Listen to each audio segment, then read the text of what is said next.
How did the connection with Barstool come about? When did Barstool come in the mix? Were they there in the very beginning? No, it went down in the DMs, bro. So that's where it always goes. That's went down in the DMs. At that point, we had about 10 episodes out because they hit us up in August. And throughout OTAs, it was the same thing that I was talking about on playing myself out of the league or not. I knew we were doing pods. So the whole goal in April and May maybe were to get pods to fill us up until football season. Because then when football season's here, we're going to play football. Yeah. We're going to step out of the podcasting. Yeah. And so we're trying to like backlog episodes. We did as much as, I'll get to that later. And we're backlogging episodes. And within our first 10, we had on some solid guests. I mean, Rich Froning, Delaney Walker. Delaney Walker out of the gate, there were articles written about. Mm-hmm. Pro Football Talk wrote about how Delaney Walker says Team IV almost killed him during a game. Because he's telling a story about how a saline IV fucked him up during one of the games at like halftime. He's like, man, I thought I was about to die type of thing. And so that's an article. It's always good getting the headlines. Yeah, great for us to get the headline. However, when you're not really removed from the Titans yet and Vrabel is fucking at the cloud over your head, you know, I still felt like I was a Titan. Like I still right now feel like Vrabel could be around here lurking. But Vrabel has a team meeting the next day with the boys because Taylor leaves and tells me right away. And he's like, Vrabel brought up our stuff. He's like, guys, I love that you're doing the podcast. I hope all you guys do something off the field as long as it's not a distraction to this team. And he's like, here's a headline. He goes, guys, I promise you, no matter what is being said, anybody can take a little snippet of whatever you say and make an article out of it and then misconstrue the story and everything else. He's like, I love that you're doing it. You just got to be careful. So from there, our asshole's a little bit tight about it. But Vrabel comes on. Vrabel comes on the podcast. Says he'd cut his dick off for a Super Bowl. And that goes viral for us. That's going nuts for us, man. And you know how it is too. It's like when a clip goes viral, you're almost like, fuck yeah, I guess that makes sense now. But when it's happening, you're like, you're kind of sitting there like, fucking Vrabel. You're thinking about his wife listening to this show. You're not thinking about how this is going to go around the world. Yeah. And that goes viral for us. We have Jalen Ramsey on. Jalen talks about how he used to shit talk receivers in college. He's like, I stopped in the NFL just because, guys have real families and kids and wives. They're not girlfriends anymore. But we had Jalen on, and that was a really good pod. And that one went a little viral for us. And then in August, Barstool DMs our Twitter account and asked if we'd be interested in having a conversation. And of course we said yes. Is it like the Barstool main account? Like who's DMing you? I don't even know, because Matt Neely was running it at the time. Got it. And he hits me up and he's like, dude. I was like, what's up, bro? And he's like, Barstool just fucking DM'd us and asked if we wanted to have a conversation. And I was like, no shit. He's like, yeah, what do you want me to say? I was like, well, obviously we got to say yeah, but should we like wait a day? Should we wait a couple days, make them think like, we're tough to get? We tell them yes. We get on a phone call. I would say the next day, maybe. Mm-hmm. They operated fast about it. And we get on the call the next day. I know Barstool Sports. You got Dave Portnoy, Big Cat. You know all those boys. I'd followed them. And but I didn't know Erica was like the CEO of Barstool Sports. And so we get on the call the next day with Gaz and Erica. I thought that he said Eric. I said, Eric, what's up, boss? How you doing? Yada, yada. And she's like, well, I'm a girl, but, I'm for the boys, so it's all good. I was like, oh, my gosh, I'm so sorry. I was like, I'm fucking sitting here watching my aquarium on the TV, just fucking nervous as hell to talk to you guys. I just fucked it up with the CEO. The CEO Eric. Yeah, I called the CEO Eric. Off to a good start. Yeah. And they were wondering if we'd be interested in a partnership. And they didn't really talk anything contractually. They didn't talk numbers. They didn't talk any of that stuff. Erica got on the phone and they just talked about how they loved our tone, loved our chemistry, loved everything we had. What they would look to do is pour gasoline on whatever fire we wanted to start. And just think about it as we would be your infrastructure and help wherever you needed, your resources. And that was just the first conversation. They're like, if you want to know how serious we are, we can get a flight on the books. We'll fly to you guys, yada, yada, yada. And so, obviously, fired the fuck up. Get off the phone, and you're like, fuck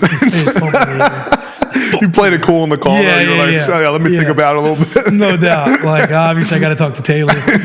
Taylor's in training camp. And, there's a pod I had the next week. We get them in the books. And they're coming out like mid-August. So, again, here's my whole play with football. So during OTAs, when we were backlogging the episodes, because now here's some more that goes into this story about how we get to meeting and sitting down with Barstool. So the whole game with football for me at the time was, all right, I've already decided not going to be a 90-man guy. Mm-hmm. The injury rate in the NFL in football is 100%. Somebody's going to need some fucking gritty mercenary linebacker at some point to fill their depth and give a punt set or two. And so I was like, I'm betting on that resume. Just somebody wanting to bring me in, be like, oh, he'll be able to learn your playbook quick, and he can be a teams guy. So I didn't do OTAs. I turned down probably 4 or 5 workouts or tryouts or whatever, and then we get to training camp. Right before day 1 of training camp, so it was the Saints, Jaguars, maybe Eagles. I can't remember. There are a few teams that wanted to hit me up to see if I was interested in coming and doing a workout. All goes well, we'll sign to the 90-man roster. My thought at the time was, okay, I don't want to do training camp. Yeah. So I miss OTAs. We're catching a little bit of a wave with Bussin' with the Boys. I'm finding a fulfillment and a joy and a passion that's sparking in me that I hadn't had since I was fucking climbing the ranks in football. Mm-hmm. Just like the whole journey with football. And like, I'm fired up. I can't wait to get the first sponsor. Like, I'm trying to figure out how it works. I'm researching on the internet. I'm listening to podcasts. I'm listening to any beef that's ever been had out there over a podcast personality and the company. Yeah. Because they're teaching you about intellectual property and everything else, how ad reads work, all that shit. And so the time comes for Taylor's in training camp. I'm trying to wait it out as long as possible. If I can finesse all fucking training camp, perfect case scenario is don't play any games and get signed before week 1 happens. Yeah. I get to be on week 1. And then as a vested veteran, you're guaranteed that entire contract, whether or not you get cut. Yeah. So what I mean by that is you can go down week 1 and I can look like shit and they're like, oh, Will, we're going to fucking cut you. Now, obviously I'm not thinking of it like that, but like you can play week 1 and then cut you, but they still owe you the rest of the year's salary. That's only if you're on the roster by week 1. If you're in the middle of the year, they can cut you and then you just get whatever you played for. So that's my perfect case scenario. And so I'm staying in shape. I'm working out every day. I'm doing all this stuff. Barstool wants to fly in. Barstool flies in. That day we have a podcast with Sean Johnson and Andrew East. And we have a pod. I want to say CJ Mosley or who was the line? Avery Williams might have tore his knee for the New York Jets. Mm-hmm. New York Jets call me within a couple hours, call my agent. I see that he tears the ACL. I was like, man, I wonder if my agent's going to hit me up. And I was like, I don't want to fucking go to play for the Jets. Like, they suck, dude. And so my agent calls and I pick up because the Jets thing. And he's like, hey, what do you think about the Jets? I was like, man, I'm going to be honest. I don't want to go to New York. I don't want to play for the Jets. Like, I'd rather go. If I'm going to do what I'm doing, I want to go and try and like have an opportunity to be on a good team. Yeah. And so that phone call was quick. We get another one, but it goes to voicemail because I'm in the middle of this interview with Sean Johnson and Andrew East. Mm-hmm. He calls. This was the Saints' 3rd time calling to get me to training camp. The Saints just had their 2nd preseason game. They have 3 guys that are injured. They're starting Mike Backer. They're starting captain and special teams demon, Craig Robinson. Mm-hmm. Who was the other one? There's one more guy down. And they obviously needed, not only did they need bodies, but depending on how bad Alex Anzalone's shoulder was, that was a starting Mike Backer. He was out the first couple weeks of the regular season. So when they called before training camp and the 2nd time in training camp, my agent was like, Will's not coming in unless he does a solo workout by himself because we're coming with the intention to sign. We're not going to do the whole carousel where there's going to be several guys and then we all leave and then you decide who you want. So that 3rd time the Saints called, they basically said, hey, we want to fly Will in. He's doing a workout by himself, intention to sign, all that stuff. I get this voicemail after. This is the same day that Barstool's flying into town.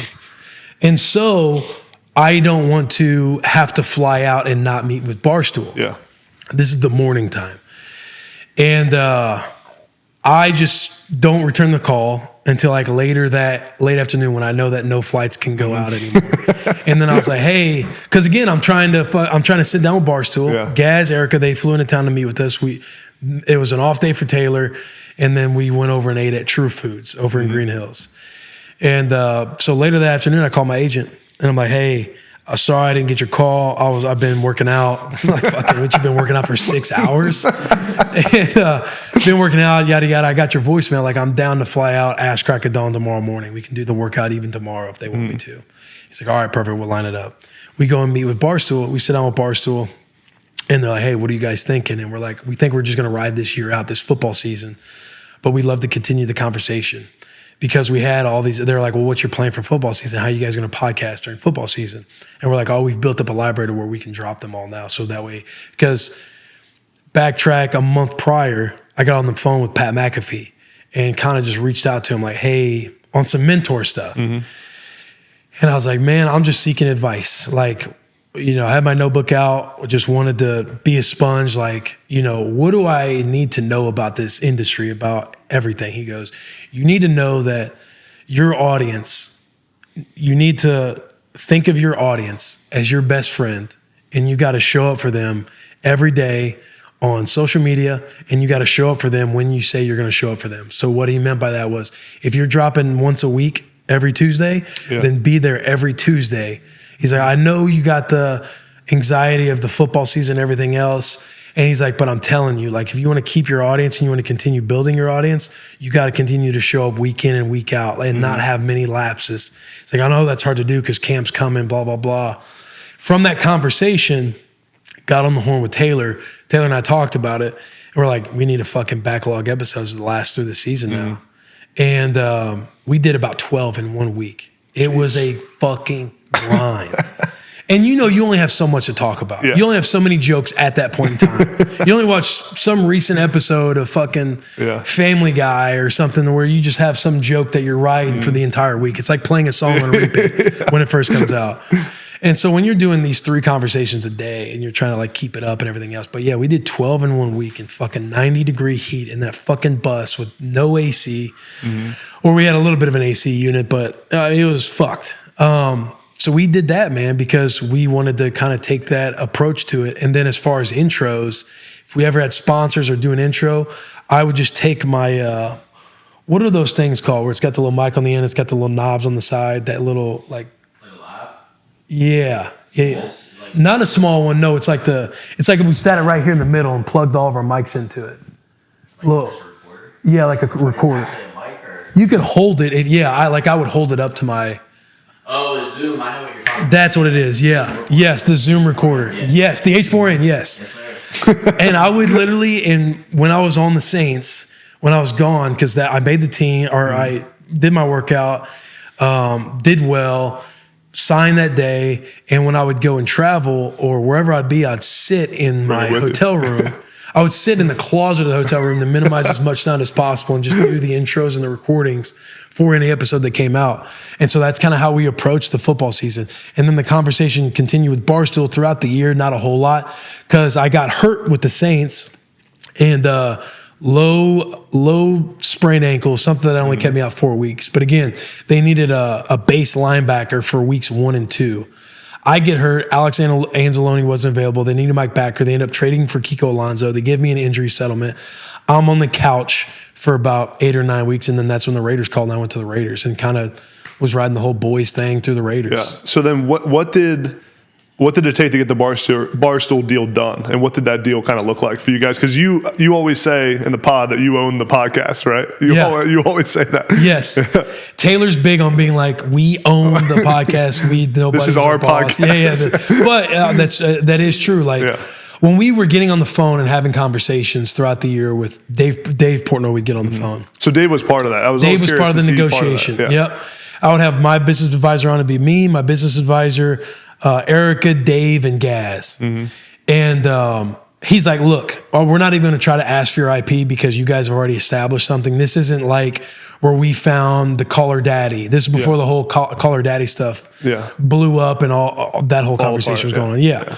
Like this isn't like Call Her Daddy where we found you guys, we're giving you guys a platform. You guys already have an established platform. We were doing about 15,000, 20,000 downloads on audio without going full YouTube video style because we weren't sure if we were going to do highlights of the episode because again, it's not like you weren't doing YouTube at this point. We started to. I forget what episode it was, but we started to. But we would always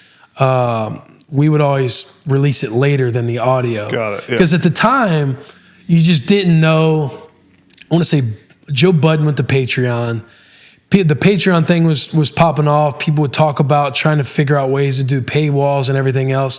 And we didn't know what we were going to do, like what the future part of it was. Yeah. At first, we just wanted to have a kind podcast. of monetize it and all that. Yeah. We're trying to figure out how to monetize it. Like, do we take our YouTube and put it behind something? Or because we're trying to build our audio audience first. Yeah. Because audio audience is still bigger, like still costs more at a CPM level than a YouTube audience because YouTube is so volatile and so fickle at times. Yeah. So the goal is to build the audio audience first. So we would release the YouTube a day later. So that way people wanted to listen, they would have to listen to it on audio first, try to get them to subscribe, resubscribe, all the shit that we would say to do that. And so Dave was like, you guys have already established yourself, so we're not going to ask for your IP. But the way I want to approach this is if we sign you guys to a deal, we want like a longer term deal. He's like, I'm talking like a 3-year deal. We can go split revenue. I want to approach this like a sports team. Like if I want to sign you guys as a player, like if we put you guys in our $1 million machine for 1 year, you guys are going to sit there at the end of the year with all the leverage, which I can respect. I mean, he's right about that. It's like, what do we want? We want to acquire more audience. We need a bigger audience. We need an audience that Barstool has. That's the route, the locker room talk, everything else. And they allow all their creators to authentically be themselves. That's the benefit you get with Barstool. There's always controversy in the Barstool world because you can love us, love Spittin' Chicklets, love Pardon My Take, love all these other pods and hate other stuff. Yeah. You can love BFF, you can love Mean Girls, you can love Dave Portnoy stuff. You can hate everybody else. Like there's always shit going on because they allow their creators to do whatever they want to do. And so there's a lot of benefit to that. So we decided that we would accept a 3-year deal and we basically came to an agreement on like a split revenue deal across the board. And that happened at the Super Bowl after the year concluded. Everything happens at the Super Bowl. I know. Looking back, it was a dumb move on our part because the Super Bowl's going on. Yeah. Like we thought it was so sick we were going to be announced at the Super Bowl. And it's like, oh, no. No one cares. Yeah, like a fart in the wind.